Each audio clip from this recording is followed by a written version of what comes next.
let's pretend the Republican Party is the Sopranos. If Tony starts getting everybody indicted and we're all going to jail, eventually there's a meeting of all the lieutenants. We got to do something about Tony. This is bad for everybody here. So, that's Trump's real jeopardy. He's a loser.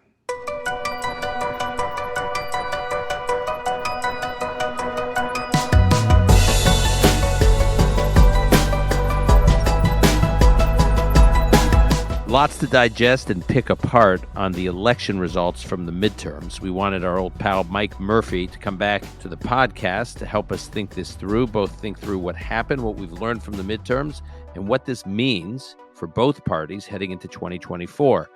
Mike Murphy, as you know, worked on 26 gubernatorial and U.S. Senate races across the country, including 12 wins in blue states, something that's getting harder and harder to do.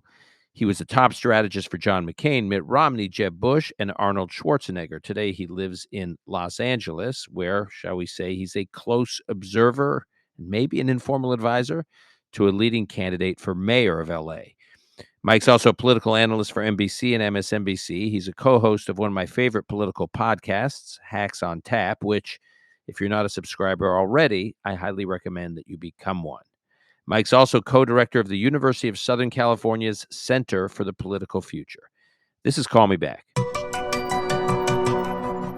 And I'm pleased to welcome back to the podcast, fan favorite of this podcast, Mike Murphy, who's going to bring pearls of wisdom to make sense of what exactly has happened over the last couple of days. Mike, I'm sure you're exhausted, so I especially appreciate you making time.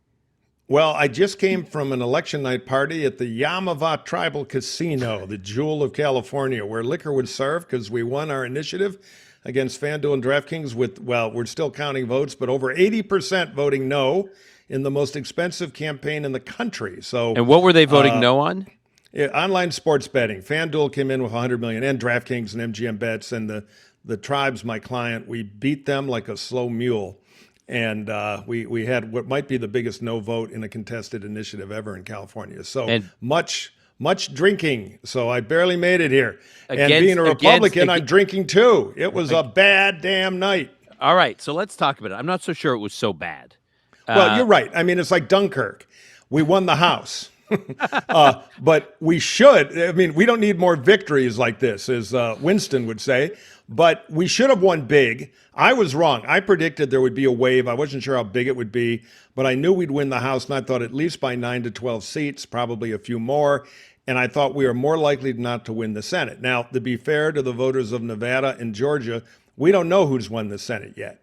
Right. But, so it's one of these things where the Democrats may be very happy because, my God, we didn't get wiped out. We now have the leadership of John Fetterman. I'm starting a Kickstarter, by the way, to buy him a tie now that he's been elected. The Senate. That said, I'm an Oz hater, so I'm not unhappy about it. Ideologically, I am. But bottom line is, the Dems may avoid a complete wipeout, which in a year like this with inflation and rising, they should have had. But the Republicans are going to almost certainly have the House, and they have still a fighting chance at the Senate. So, and from the Trump point of view, anti-Trump from my point of view, it was yet another field experiment of if we coat our candidates in anthrax, how do we do in the election? So the Trump dynamic could change in the party. So yeah, let me give you a positive take from a Republican standpoint that I'm not sure I agree with, but I'm trying to talk myself into it. Okay. So first of all, it was definitely not a red wave across the country, but it was a red wave in certain parts of the country, and surprisingly, it was somewhat of a red wave in blue states. So where I am right now in New York, Republicans picked up like 5 congressional seats. Lee Zeldin, our gubernatorial candidate, while he didn't win, he came within 5 points. Keep in mind, when Andrew Cuomo last ran, he beat the Republican by 23 points.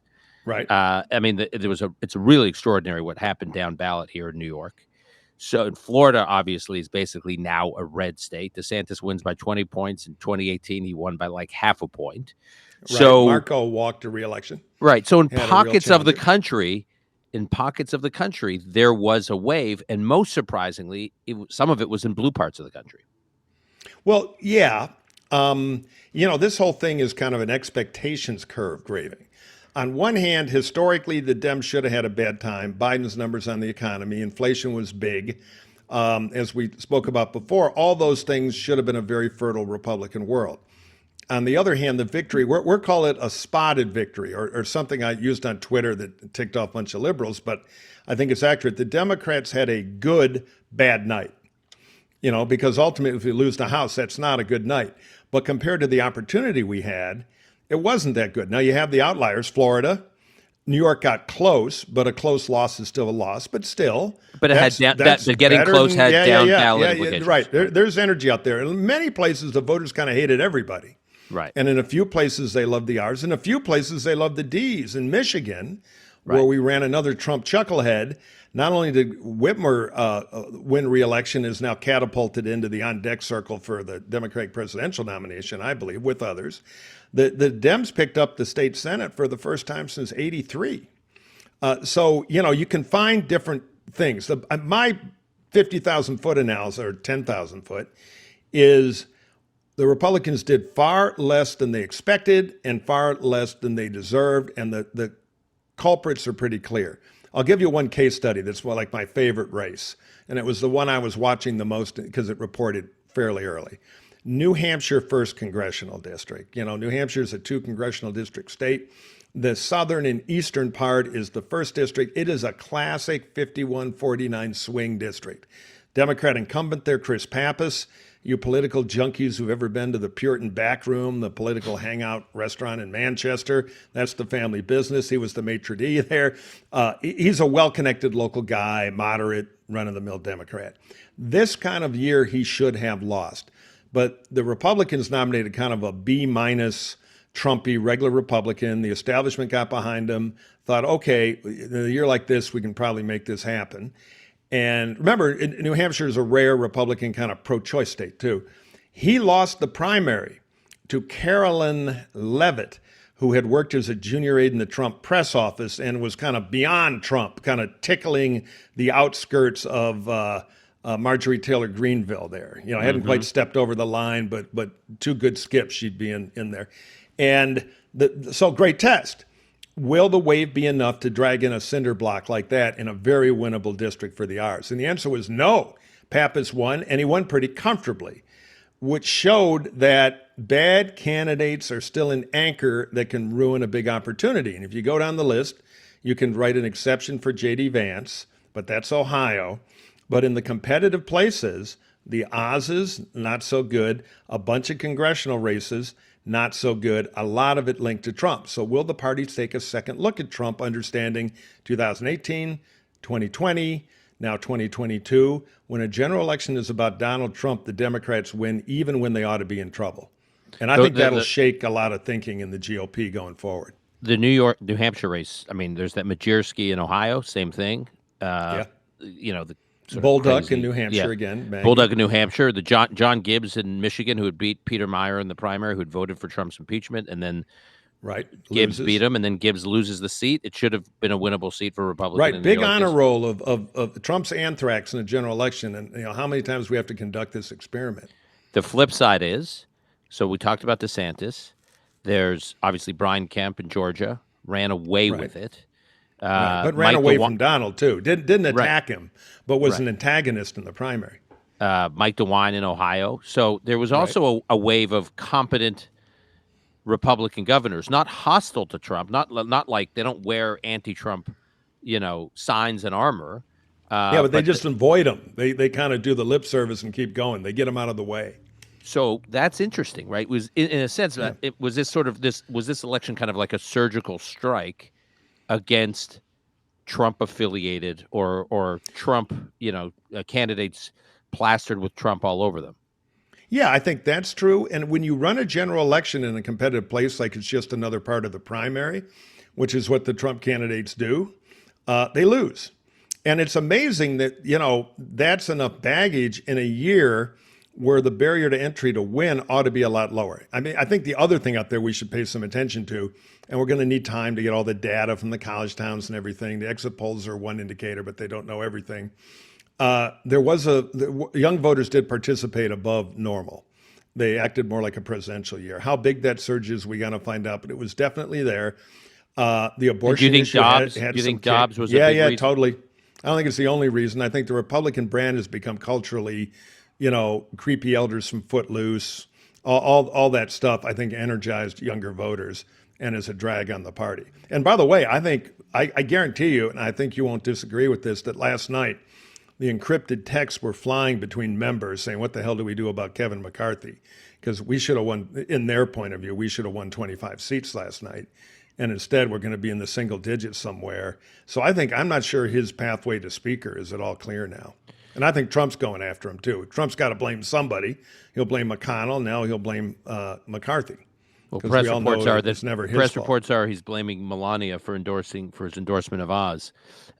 Okay, really. Boy, I hate to see that guy lose. I don't like left-wing senators, but boy, oh boy, Oz on so many levels is an easy guy not to like, and I think the voters of Pennsylvania made that decision. So two questions. One, I had someone present polling who's doing polling for NBC News come to my place last week and show me a bunch of polling that his polling turned out to be pretty accurate in terms of the final results. He texted me this morning, very sort of smug. You. Yes. Remember our conversation? Remember I walked through all those data? Nothing's worse than pollsters when they're right. Believe me. Oh my gosh, it's insufferable. Yeah, He's probably listening right now. He knows who he is. But I think I do too. So good job on that polling. At dinner, he said, candidate quality in big, high-profile races still counts for about 5 to 6%, 5 to 6 points. So I know, Dan, you don't think these races are breaking against the Republicans, and they shouldn't break against the Republicans. But when you have flawed candidates in a number of these states, 5 to 6 points can be the price.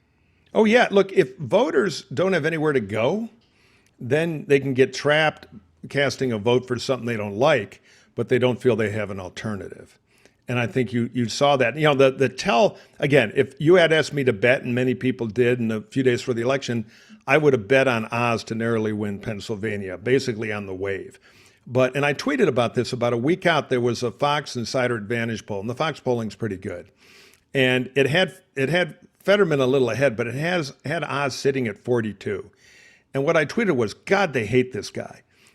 They're just maybe anchors around his feet. And that's clearly, in the end, they decided. I mean, I give Fetterman the line of the year after the bad debate when he said, I'm going to get better, but Oz is going to be terrible forever. And I think that's the decision they made, that they just couldn't live with them. And that's candidate quality. I think McCormick would have won that race.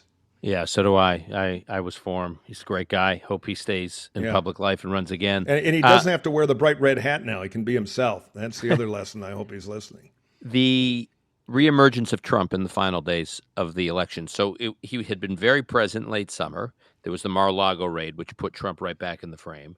And then I was struck kind of September through middle of October, Trump was kind of quiet. And then something happened those last 10 days where he reemerged. And not only did he reemerge, but he reemerged in states where he had delivered candidates in the primary and forced them to campaign with him. So suddenly Oz and Vance and others and Walker, I think, were appearing with Trump in the closing days of the election, which I don't know anyone around Trump who thought it was a good idea to put these candidates in the positions. One thing in the primaries, but in the general. Right. So what was going on there? And do you think it had a huge... I think they're playing internal King Trump politics. But you're right. Trump, the minute the primary is over, Trump should have been duct taped to a chair and put on whatever cargo plane they had Kamala Harris on to go tour the Guam naval installations. The Dems knew what to do with her for the most part. But because Trump's a gorilla driven by ego and he had to show up. And the Republican label used to be a charging elephant. Now it's a cowering elephant shivering at the idea of Trump's displeasure. So we led with our orange chin, and it got in the way of what should have been a pretty easy House and Senate pickup, which we may still eke out. I'm trying to figure out. Nevada looks really... Nevada. I always get mail when I say that. My gosh. I know. It's the only time I got in real trouble on the Romney-Ryan campaign is when I referred in a press interview to Nevada. And, I almost got kicked off the plane. Actually, but anyway, Nevada is going to be real tight. It's all this mystery vote in Clark County, but Laxalt still is in that hunt for sure. And, if that pops... A million years ago, I worked on the Coverdale race, and that was another one of a 50% runoff. And the turnout dynamic, in a runoff in Georgia, Yeah. hard for the Dems. Now, this thing is going to be so nationalized. There are going to be caravans of volunteers driving down there. It's going to be the biggest proxy war in party history. So we'll see what happens. But, the Senate could still creak in the Republican direction. It's still very possible. So, again, this could be a good Dunkirk. But there's no way the Republicans can't look at this and say massively underperformed. Yeah, but in the House, the Republicans can get to Trump. 230. I mean, so in the House, they could get close to 230. Yeah, they could. Yeah. But, again, this is one of these things where you win the lottery and on the way there, you like fall down a manhole cover and you cut an artery with picking up the card. It couldn't go more wrong, but there is a donkey to the murder metaphors here to pin this thing on. It's Trump. Trump got into primaries in state after state and whacked competitive candidates to run wacko birds, as my old pal McCain would say, who in a general election are trouble. And then he popped up in the general election just to put icing on the cake. And it was a massive gift to the Ds, and they frankly ought to name the DNC headquarters after him. One thing, and even the Trump people can't really dispute this. I mean, they will because they're factotums and yes men. But we now have enough history of Trump on general election ballots from 2018 to 2020. and now 2022, right? This is not how you win elections. So maybe the Republican Party doesn't want to win elections anymore. They want to win primaries. One thing the Democrats did in this cycle, which you and I and others were very critical of, was the Democratic Congressional Committee's intervention and Democrat-aligned Senate committees intervention in Republican primaries to get MAGA Republicans to win primaries. And they spent $42 million, which is on the one hand a lot of money, but when you think about the return on investment they got, it wasn't that much money, because it turns out they got a lot of Republicans nominated who probably wouldn't have gotten nominated otherwise, and they turned out to be very beatable in the general election. And also by populating the cycle, they contributed to this sense that there were a lot of unfit candidates running on the Republican side. So on the one hand, I think it was reprehensible what the Democrats did to on the one hand, talking about the importance of there being a healthy Republican Party and Republicans need to stand up to Trump and all these, principled calls for courage, and at the same time funding the defeat of those Republicans that were standing up. So on the one hand, it was quite cynical. On the other hand, looks like it worked. Yeah, in the great history of cynical and somewhat immoral tactics, it worked pretty well. Now, it's like nerve gas in World War I. The first time they used it, it went backwards and killed their troops and the Germans. But the second and third, it started to work pretty well. By Battle 11, everybody had it. So, is the walkaway lesson here the Republican Party is now in the AOC business in Democratic primaries? Maybe. But net for the democracy and the category. I mean, I can win the Michigan-Ohio football game every year if I'm allowed to bring machetes for my team. But I predict, it'll catch on, and then we're going to have a very bloody version of football. So morally, I'm opposed to it, but sure, cynical, dirty, rotten trick, it worked fine. All right, I want to get into looking ahead to national politics in a minute, but before I do, you live in the belly of the beast of one of the most interesting races, I think, in the country, which is the LA mayoral race. So what actually is happening right now? Oh, it's fascinating. And I'll take a 10-second stop just on one more federal race. Go Adam Frisch. Colorado is interesting. That's Boebert. Oh, the guy Boehlert's race. Yeah. Here's this one special. He's from like because Pitkin County, I think. It's hanging on by a thread. There's more vote for her there, but he's got a lead. Praying for him. And disclosure, I was for him. I sent him money. That was an interesting microcosm because the local Republicans, many of them publicly got on board with Frisch. Mm-hmm. I mean, that was a case where it was too much. She had a primary opponent who got a decent chunk of vote, and a lot of Republican notables actually cross-party to support him as kind of a unique candidate, and it may well have worked, and that is the happiest single thing if we pull that off, because on behalf of Western civilization, she has no room in the U.S. House. Now, to Caruso versus Bass. So here we are in L.A. Mm-hmm. We've reported as of now, I haven't looked in a few hours, there's another dump that may come later today, and they're going to say how many total votes were cast, most of them by mail. There are about 500,000 votes cast. I think Caruso's up 12,000-ish. Those are mostly first wave of, I believe, vote by mail. Now, somebody told me the registrar is saying their election day. I'm dubious because the way they do it in LA is all the voting locations load them up on trucks and drive them to one counting center far in the county. So we add LA traffic to the complexities of this. And then, of course, if your ballot's postmarked yesterday, they still have time to wait a week to count everything.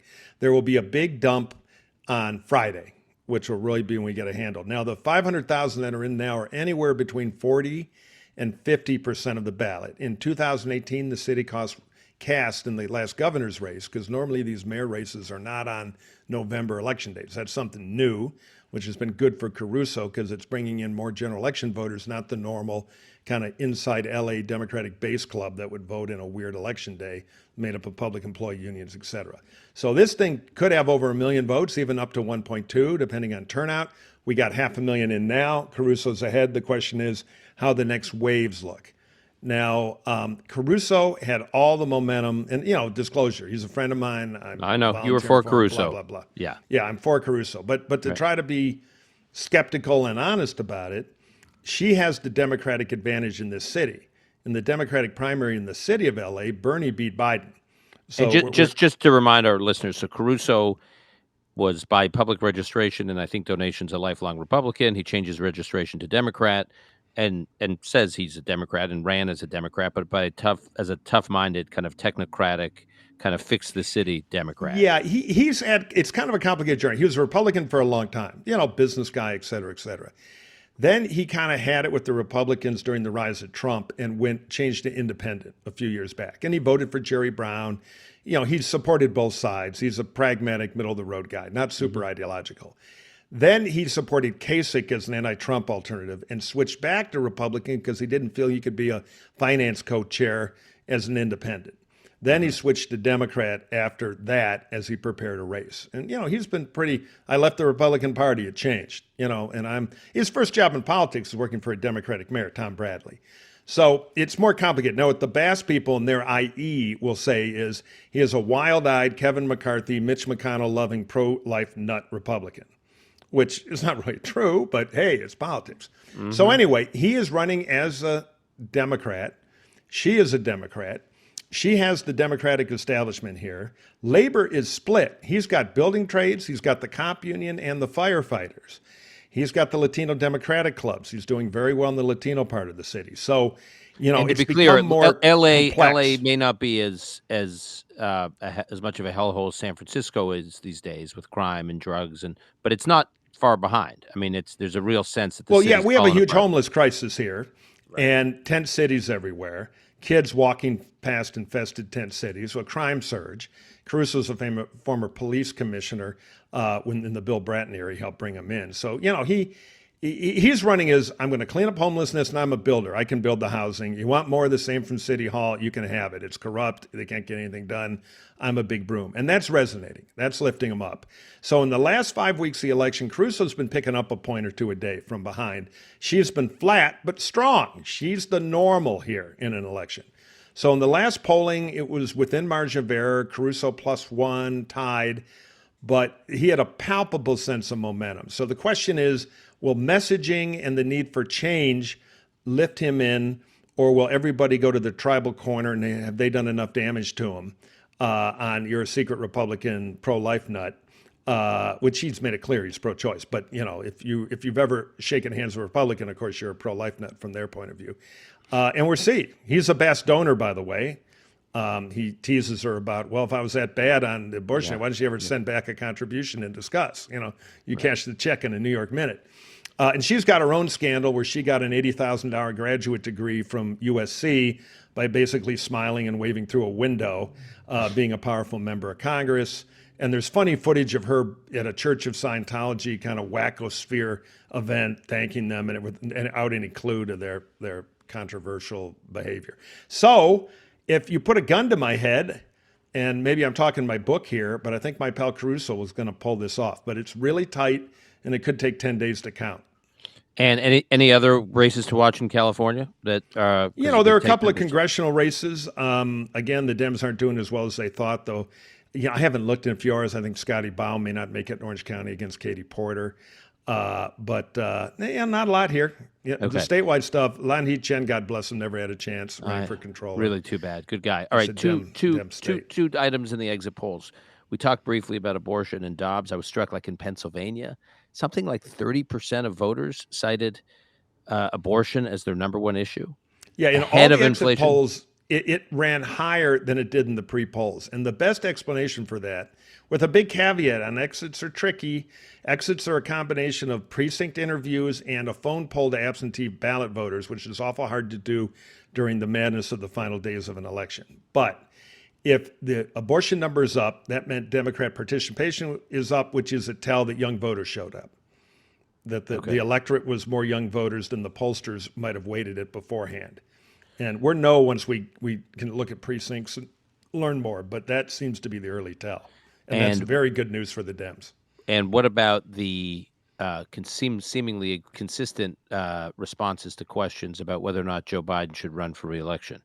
And all these exit polls, like 50, 60, 65% of voters said he should not run again.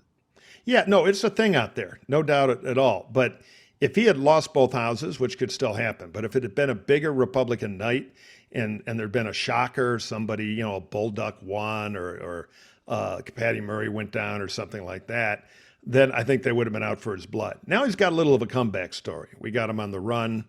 The Republicans, if they get the majority, although hard to do if they're only 3 or 4 ahead, we'll see where it lands.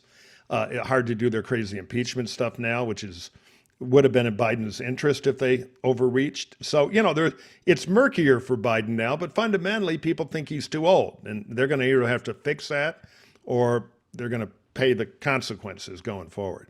So Biden just gave a press conference right before we went to air, so to speak, in which he said he intends to run for re-election in 2024. Well, he has to say that because, if not, then the primary starts in an hour. Right. So first of all, do you think he's going to run for re-election? Is not as I am. I think he wants to, like every president. Hard to give up that plane. But I think he knows he may not be able to. So it's the right answer for him. I intend to run. That'll keep order to everything for a while. But, right now, everybody's going to see who controls the Senate in a week.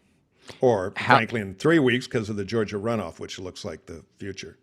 How long can he keep the I intend to run without making a final decision shtick going, given that he'll want to give other Democrats who want to run, if he doesn't, time to start getting organized? I think he's got till Labor Day of 2023 to stretch it. But, all roads lead to Nevada, because if she hangs on, then Walker's got to win to tie the game and keep the status quo. And the Democrats will smell victory. And then Biden will be stronger, and he'll be able to play that game later. If McConnell's the new leader and it's Quagmire, the pressure will be very strong on him to clarify by the early summer. Because, the campaign season for the primaries is this summer and fall because they're all in the first quarter of 2024. Right. So the Senate outcome is linked to Biden's situation, I think. And before we move to the Republicans, how's your governor, Gavin Newsom, looking, and how do you think he's been? He's looking east toward New Hampshire and South Carolina, et cetera. And, on the West Coast, there's a tell. Well, not a tell, there's a tilt, which is there's always a snide feeling about, a California, politician. I'm not a big Gavin fan, but he's telegenic and he's slick and he represents 1 out of every 7 Americans, or 1 out of every 8. So if you're a California Democratic governor, you may not have a lot of general election skills because you're in a safe state, but boy, oh boy, you're from running big media-driven stuff and you know how to raise money.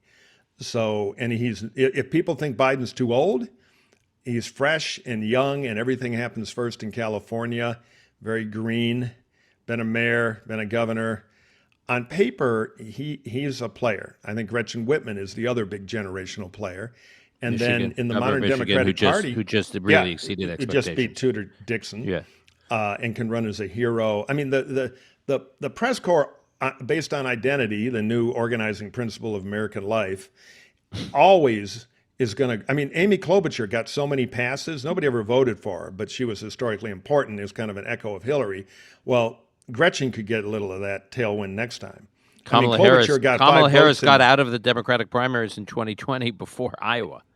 Yeah, exactly. Because her By campaign just hanging fell around, apart. Klobuchar got nothing in Iowa, but they gave her a lift into New Hampshire. Right. It's kind of, and so Whitmer, and she's from the industrial Midwest, swing states. Anyway, there's some rocket fuel there. And then there's going to be a strong African-American candidate. And they may change their primary terrain to move up a diverse state because there's a lot of pressure. In New Hampshire's, white, yuppie Pete Buttigiegville. And then Cory Booker, Kamala Harris 2.0, though a lot of candidate skill problems there. Somebody's going to have some institutional SWAT if they can unify that vote and be that candidate. What about someone like a Chris Murphy? Not obviously moderate, maybe not moderate, white from the Northeast, got a lot of traction on issues like gun control, like a Biden type. Yeah. Same with Warner in Virginia, who's sniffing around a little bit. The problem is, I wouldn't want to be a not particularly interesting white male in a Democratic primary these days. Gavin's got the kind of monkey trick of being the California future super green guy, which might be helpful. But boy, I wouldn't want to be generic white dude. All right. Now, if they want to win the election, find a Southern white Protestant, Jimmy Carter, Bill Clinton.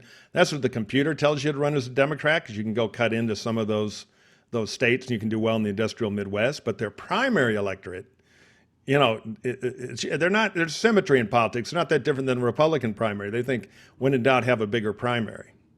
Because every voter is like me. Every voter listens to Fox, or every voter is a progressive. And if only we were prouder progressives, we'd get every voter and we'd win. I mean, you're going to hear that now. Look how close Mandela Barnes came. We just need more candidates like that with more money. The National Party didn't back him enough. Same with Fetterman. Fetterman won. It's the new formula. Right. Let's get some cage wrestlers. Okay, so now everybody argues their side. Let's talk about the Republicans.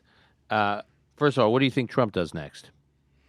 Oh, right now he's throwing plates, and so he thought he watches cable news all day, the fool. So he thought there's going to be a huge wave, and I'll go take credit for it, and I'll announce. And that's also a bit of a screen against Justice Department, because if I'm an active candidate, they're more hesitant to go after me. I think he's in such trouble it won't stop him, but that's generally a good tactic. And now I'm the front runner, and I'll go after old DeSanctimonious a few times and shebang. The problem he's got is the narrative is what the hell's wrong with the Republican Party, and it's pretty clearly him. So first will be the vengeance tour of who screwed up the election. Well, it was the liberal media. I'm not ruling out they cheated in some of these elections. That idiot Kevin McCarthy doesn't know how to attack. He's too nice to Mitch McConnell and the Washington, D.C. elite. Now he's got to be that guy. And that's not what he wanted. But that's where he'll go, because he's got to divorce himself from his culpability in this disaster. And, we'll see how well that goes. Remember, in every poll, they say, Republican voters say, oh, yeah, he did a great job, 86% approval. Well, you for Trump again? It drops to 45. So, and if you look at Florida, where DeSantis had a great night, among Florida Republicans, you ask them to pick, and DeSantis beats Trump, the one place where the consumers know both products. Now, I think DeSantis right now only illustrates the fact that a non-Trump populist can do some business. Whether or not DeSantis can take the second and third look, because he's got certain weaknesses, but boy, oh boy, he's stronger today than he's ever been, and Trump's weaker. So let's talk about that. So as I mentioned earlier, he won by 20 points versus 2018 when he won by half a point. According to the exit polls, he got something like close to 60% of the Hispanic vote in Florida, which is extraordinary. Yeah, that's been the big alignment there. Now, remember, that's not a Mexican-American vote. Florida's different than California or Nevada or other places, but the trend is there, and he's so at the it's Cuban, Dominican, Nicaraguan, El Salvadoran, Nicaraguan, Puerto Venezuelan. Okay.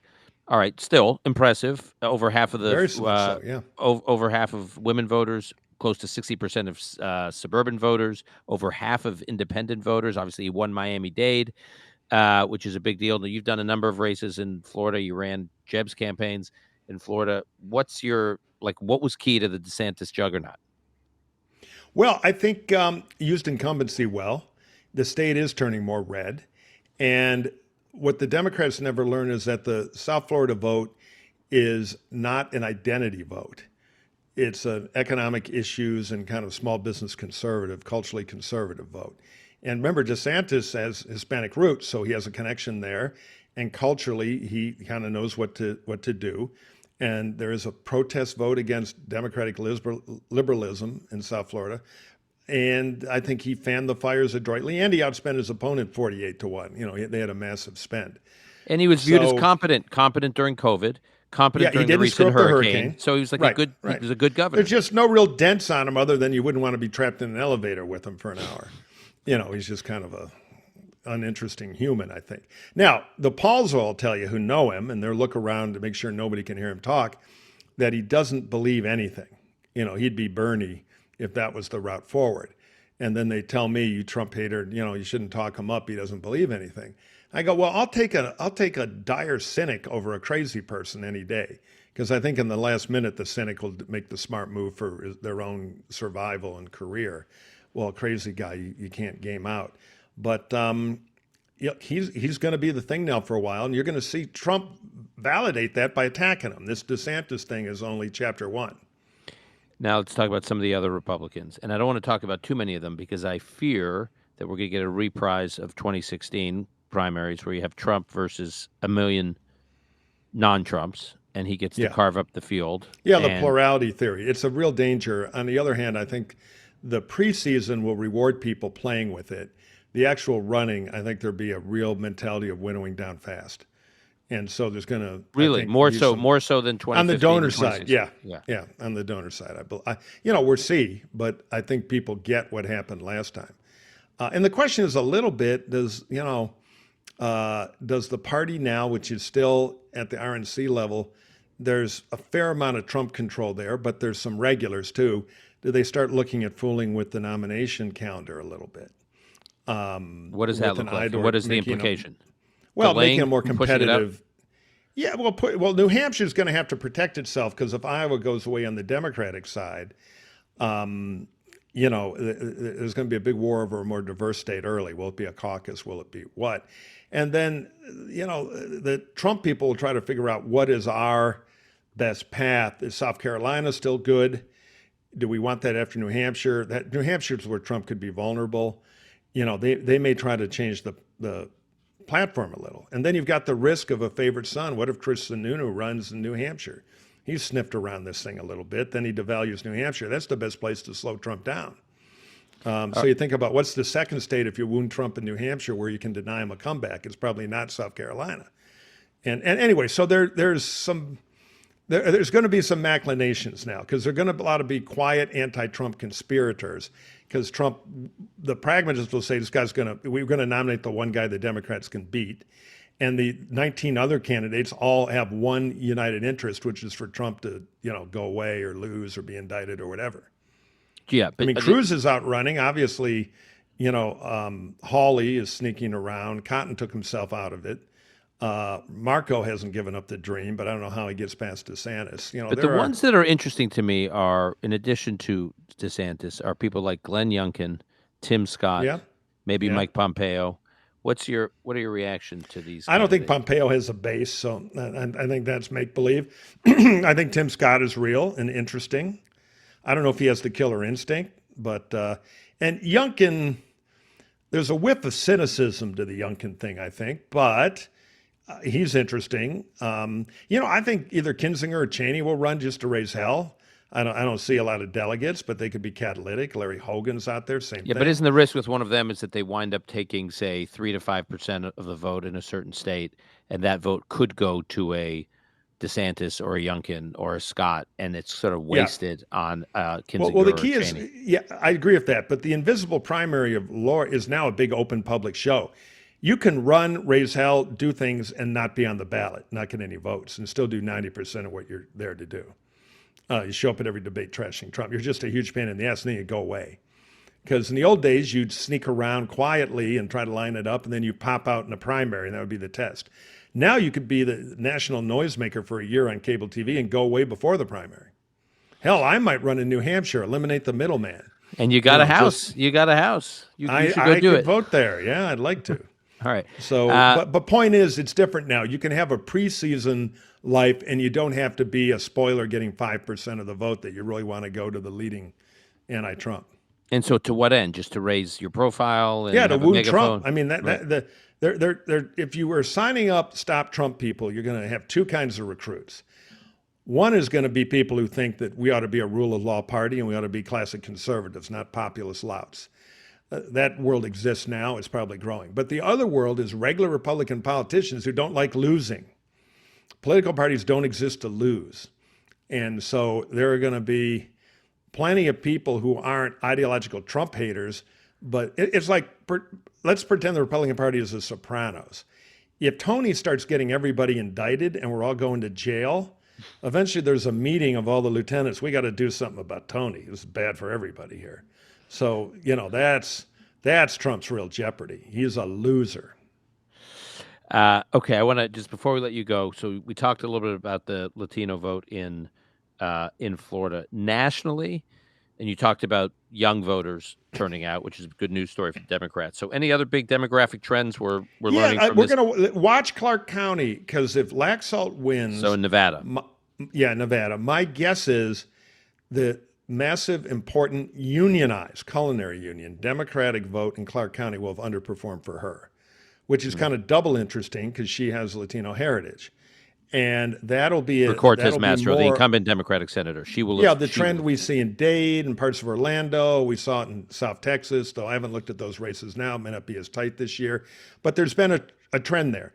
One thing to remember is that the Latino vote is never monolithic, not only ethnically, but generationally. And if you have recent heritage in LA, and we have a huge El Salvadoran vote here, which is a little different. There's a Nicaraguan vote, but the Mexican-American vote here has fairly recent connections, much of it, and not all of it votes, but culturally it, interacts with the voting part of it. In Mexico, which has always had a corporatist political system where the big government takes care of you, there's an obligation. So they tend here to start more left of center based on that experience or that history in their family mythology. Not so much true of the entrepreneurial Cubans and El Salvadorans, and now in Florida, Venezuelans too, who are escaping a dictator of the left. So, the question is, will the California and Nevada vote follow that evolution that you see earlier in Florida and kind of in the intermediate in Texas, where it's been assimilated longer and has multi-generational roots, which has grown into a more both parties vote. So, it's a big, important, moving thing. But when we take Nevada apart, which is really what's going to set up Georgia as the decider or not, that Clark County Latino vote, that's to me, and young turnout, are going to be the two big drivers.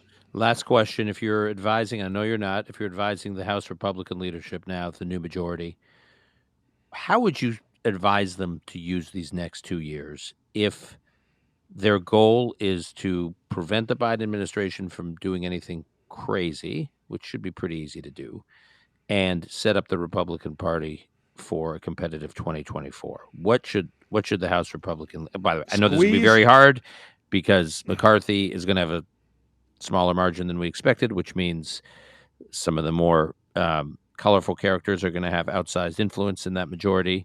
Yeah, he lost most of his adults, which is a problem. They've got to get out of the crazy business, which means out of the crazy investigations, out of primary politics, and have a bumper sticker agenda for meat and potato stuff and strategically oppose things. Not be the wild-eyed talk radio host turned into a congressional party, and not feed the disgust people have with endless process squabbling in Washington. Get back into meat and potato stuff, family-friendly, and censor the kooks. The kooks are a problem. Now, I know McCarthy may not be speaker. They have a lot of power in the caucus, but the kooks are a problem. They're ruining the brand. What about a serious oversight committee investigation, like 9/11 commission style, of how all the money was spent during COVID? We pumped out billions and trillions of dollars. Yeah, no, there's a story there, but it all goes to Fox. It's the same feedback loop. The problem is that American voters have a name for congressional investigations, which is typical political bullshit. Where one group of guys in red ties are yelling at another group. And it just doesn't have the traction. The whole investigation thing has been watered down because there's an investigation every 2 minutes. And the average voters think this is all a game they play. And meanwhile, I'm working 2 jobs for $5 gas. So, nothing's worse than a pompous congressman puffing into a microphone about, I want to know, because it's become a self-parody. So connect to people's actual lives in regular English and get out of the bug-eyed, crazy talk radio thing. And put up Hood, MGT, and a few more. Hopefully Boebert won't be back. Hood them like falcons to shut them up. Little party discipline. Bring an old-fashioned speaker back. Put them in an office with no air conditioning. Get them outside the building. We got to fix the brand, or we had a taste of the future tonight. Is there any world in which Trump decides not to run? Oh, yeah. The dusty book they pull out in the Star Chamber right about now, or 6 months ago, the Nixon book, is, all right, we don't put presidents in jail, but they agree to go away quietly. It's retirement time. Now, he may be too irrational, but I think he could make a lot of I think there's a master plea deal. The problem is nobody trusts crazy Trump to keep his word. I mean, Nixon was, a Gandhi compared to this guy, and much more trustworthy, and he'd take the deal. I don't know if Trump will ever do that. He might be a mad dog, so there's, politically, metaphorically, not in real life because it would be a felony, but, maybe he has to go behind the barn. But if he's civilized, there is a way out, but he has to go away. And I don't think with his madness and his need of attention, I don't think he'll ever do that. But yeah, he may try that. He could say, if I were a Trump guy, which is impossible, but if I were to say, Mr. President, there's another way. You could run and probably lose and be humiliated and all that.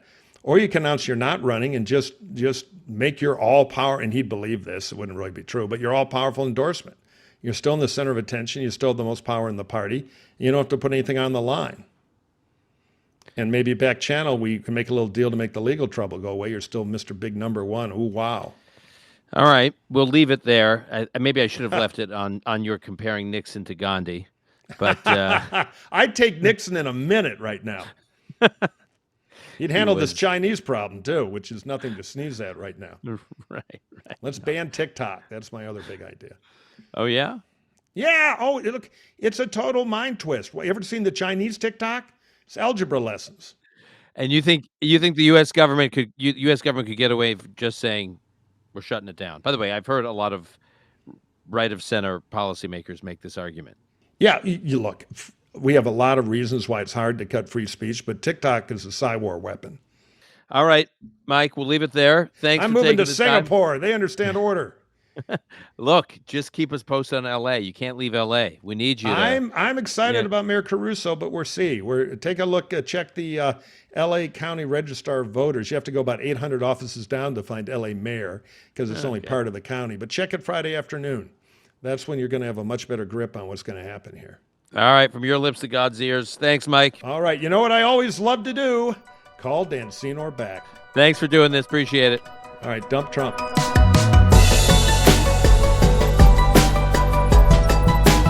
That's our show for today. To keep up with Mike Murphy, you can follow him on Twitter @MurphyMike. That one's easy to remember. You can also follow his work at the USC, University of Southern California's Center for the Political Future, also on Twitter @USCPOLFuture. And of course, subscribe to the Hacks on Tap podcast. Call Me Back is produced by Alon Benatar. Until next time, I'm your host, Dan Senor.